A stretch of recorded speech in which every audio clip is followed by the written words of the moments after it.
안녕하세요, 여러분. 방 기장입니다. 제 채널을 구독해 주셔서 너무 감사드립니다. 오늘도 여러분과 이렇게 만나게 돼서 너무 반갑고요. 최근에는 그런 이야기를 꽤 많이 듣는 것 같아요. 제 머리가 좀 독특한가 봐요. 많은 분들이 저한테 그런 질문을 많이 해요. 직접 네가 머리를 하는 거냐? 그리고 굉장히 머리가 독특하다. 셀프로 한다니까 너무 신기하고 너무 대단해 보인다. 이렇게 얘기들을 많이 하시더라고요.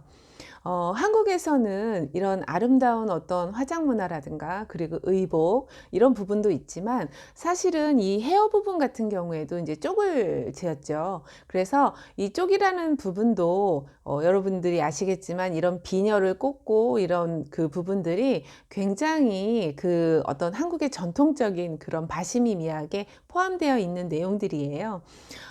쪽 모양을 보시면 머리를 묶고 이제 약간 그 비틀어서 틀어 올린 다음에 이제 비녀를 꽂게 되어 있는데 그 비녀를 꽂는 그런 모양이 무한대 그 모양 그대로 하면서 그리고 또 말 그대로 그 뭐라 그럴까 깔끔하게 정리도 되지만 기본적인 그런 여러 가지 형태들이 포함이 돼 있었거든요. 뭐 머리 뒤에다가 이제 뒷꽂이라고 해서 장식품도 하지만 이제 급할 때는 사열침이라든가 뭐 이제 이런 용도로도 많이 사용을 했고 그리고 또 약간의 그 좀 뾰족하게 해서 은장도처럼 이제 그런 어떤 무기로서도 이제 활용을 또 했고요.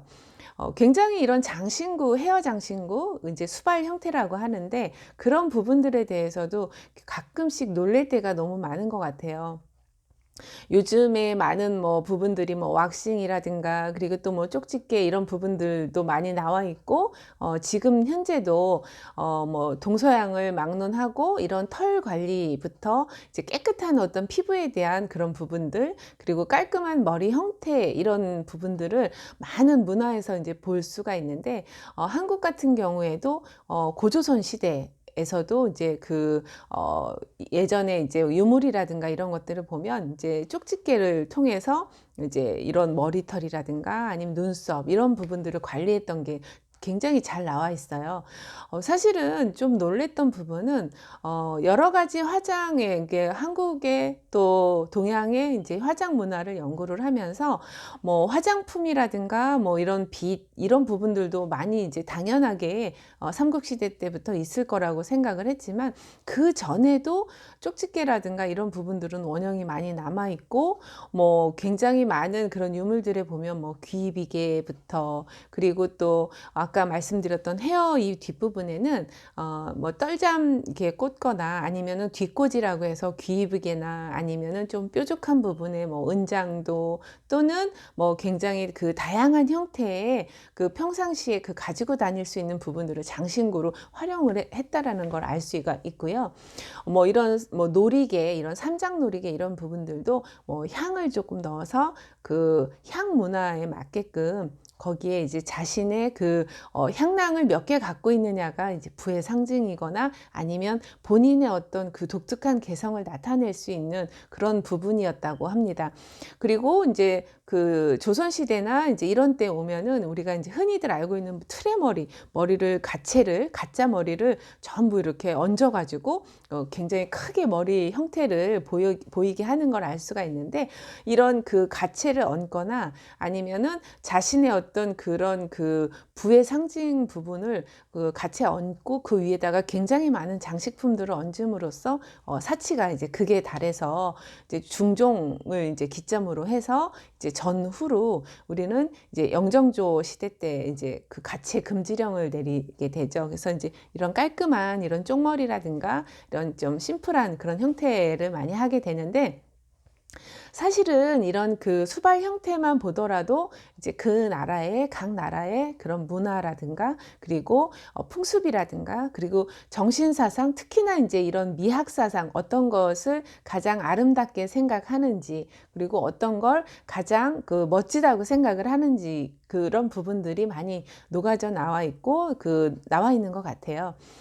삼국시대 같은 경우에도 여러분 잘 알고 있는 화랑 같은 경우에도 원화라고 하죠. 이제 어떤 그 예전에는 그 뭔가 지식도 갖추고 신이 내린 완벽한 인간의 어떤 한 표현을 꽃 꽃을 달아서 이제 표현을 했어요. 완벽한 형태다. 그래서 그 동그란 원으로 표시를 하거나 아니면 꽃을 머리에다가 이제 단 형태. 그래서 원화 사상은 사실은 원화 중에는 남자도 있었지만은 이제 여자도 있었죠. 근데 이제 여러분이 알고 계신 화랑 같은 경우에는 꽃미남, 예, 그 아주 멋진 그 잘생긴 그리고 남자를 이제 상징을 하게 되는데 뭐 김춘추라든가 뭐 신라 시대 말기에 통일 신라를 만들게 되는 그런 시대 때 여러분들이 많이 알고 있는 그런 화랑이 이제 그 원화 사상에서 포함이 된 그런 조직이라고 볼 수가 있죠. 예전에는 여자분들도 있었고 이제 여자든 남자든 머리에 이제 꽃을 완벽한 그런 꽃의 형태를 그리고 많은 지식들을 가진 어떤 한 그 사람을 우리는 보통 꽃에 비유를 하거나 나중에는 머리에다가 꽃이라든가 이런 그 완벽한 어떤 형태를 그 표시를 하기에는 너무 부담스러웠기 때문에 이걸 나중에 원으로 표시를 해서 이제 뭐 반지라든가 가락지라든가 이제 이런 형태로 많이 이제 그 변형을 해서 이제 몸에 지니고 다닌 거를 이제 알 수가 있습니다. 이후에는 아까 말씀드렸던 가채라든가 이런 부분들이 이제 많이 그 축소가 되고 가채 금지령이 되면서 여러분들이 알고 있는 이제 혼례때라든가 뭐 이럴 때 보통 뭐 족두리를 많이 쓰게 되죠. 이 족두리하고 화관 같은 경우에는 달집이라고 해서 예전에 각 마을에 보면은 이제 마을을 지키는 수호신, 그래서 뭐 천하대장군, 뭐 지하여장군, 뭐 이렇게 나무로 깎아서 많이 이렇게 해놓거나 솥대를 이제 이용을 해서 이제 신에게 나의 마음을, 나의 소원을 전달하는 어떤 형태의 그런 그 상징물들을 많이 마을에 이제 두게 되는데 이제 그런 부분에 있어서 우리가 신당이라고 얘기들을 합니다. 마을 입구에 이제 느티나무라든가 뭐 아니면 은행나무라든가 뭐 이런 나무들에게 오래된 나무들에 이제 신이 산다고 생각을 했고 그 옆에는 보통 신당을 차려놓게 되는데 그걸 우리가 달집이라고 이제 얘기들을 했습니다.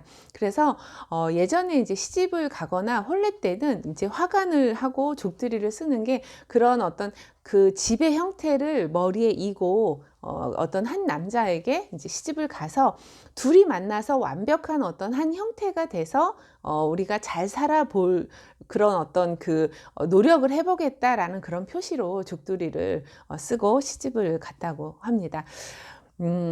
알고 보면 굉장히 재미있고 또 즐거운 어떤 그런 풍습도 많고 거기에 맞는 그런 그 어떤 꾸밈이라든가 뭐 헤어 그리고 또 장식 그리고 화장품들이 많이 있는 걸 알 수 있는데 앞으로 종종 새로운 그런 부분들이 나오거나 그리고 여러분들과 함께 공유하고 싶은 부분들은 종종 촬영을 해서 올리도록 하겠습니다. 고맙습니다, 여러분. 구독과 좋아요 그리고 알림 설정 부탁드립니다. 감사합니다.